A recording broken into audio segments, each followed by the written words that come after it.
G'day, this is Bob from Paradise, and today we're going to talk about water plants and mainly carnivorous plants. We've got a few here right in front of you. We've actually made up a bit of a pond to keep some of these carnivorous plants in. You see this here is made out of an old shower recess, and we've got some others sitting in different trays.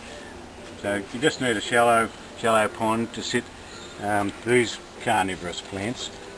These are called Sarracenias. The ones that like to sit in water are called Sarracenias. But the other carnivorous plants we have don't like to sit in water. They're called Nepenthes, and I'll show you some of them in a moment or two.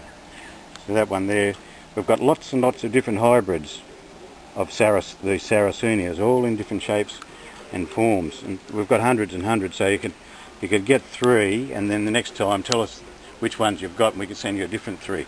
So that one there. I won't give you all their names. That's some of them quite long and complicated. And that's a Sarracenia leucophila, the white-topped Sarracenia. And then we've got this one here. It's got nice little stripes in around it, Mitchellana. There's another cross. And one we've had for quite a while called Scarlet Bell. You can see how this one's really multiplied up.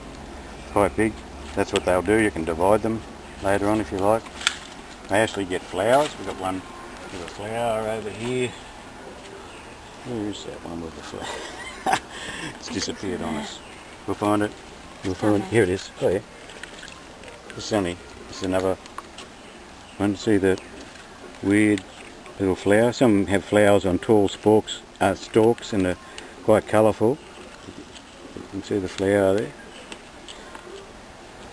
Now these are all designed so that insects fall into there, and that gives the plant its nutrients. They're actually swamp plants. Sit here, you can sit them in shallow water, you can sit them in a saucer of water, and they'll be fine. Could you, like, instead of the insects, say they weren't getting any, could you give them fertiliser instead? You wouldn't want to put fertiliser down there. They will get some insects, yeah.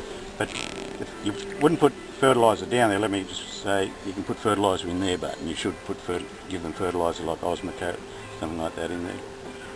Yep. Some more over here. Let me pull them up. Yeah, they get quite massive, and you can divide them after a while. Now they do die down in the winter, and then come back and multiply in the spring. There's all different shapes and forms of them. There's another one over here. This is quite a tall one, and these will grow to 90 centimetres, a metre tall. And they get great big spikes with flowers on the top of them. Quite spectacular. You can see one just over there. It must be about 70 centimetres tall, just in these pots. So they're a bog plant. You treat them like a bog, and have a lot of fun with them. Yep. Just before we go on to the other water plants, we've got, in the carnivorous plants, we've also got ones called Nepenthes, the hanging pitcher plants, and they get pitchers. These are only babies at the moment, but these pitchers will get about that sort of size, and some of them get really huge. And there's a lot of hybrids in them as well. This one's called Miranda, and there's another one there, Hirsuta. That's another hybrid. They come in all shapes and forms, different tops on them. Some have got a really thick lip, some are red all the way down, some are striped, some are green, red striped. And they also, interestingly, they grow from a cutting. This one here was a cutting we put in last spring, and look at it now. That's a Nepenthes. It's got quite a big picture on it already. And look at the length of it, it'll climb. You can let them climb and hang. So it's quite easy to do them by cuttings.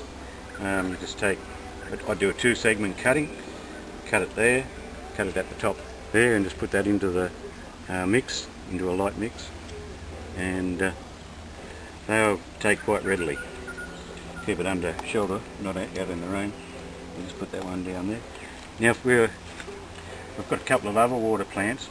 One plant that you know really well probably is the Brahmi plant, and we thought we'd trial some sitting them in water, because we've found that they do grow in ponds quite well, and you can see these are doing really well just sitting in the water. In fact, you can sit them in a saucer, give them full sun. You can take off a couple of leaves like that, and if you throw that in the water, just throw it in and that'll grow. Now if you've got goldfish will eat that and it'll improve their memory no end. Honest. Okay, so that's the brahmi. That's the way I'd be growing brahmi from now on. I'd sit it in water.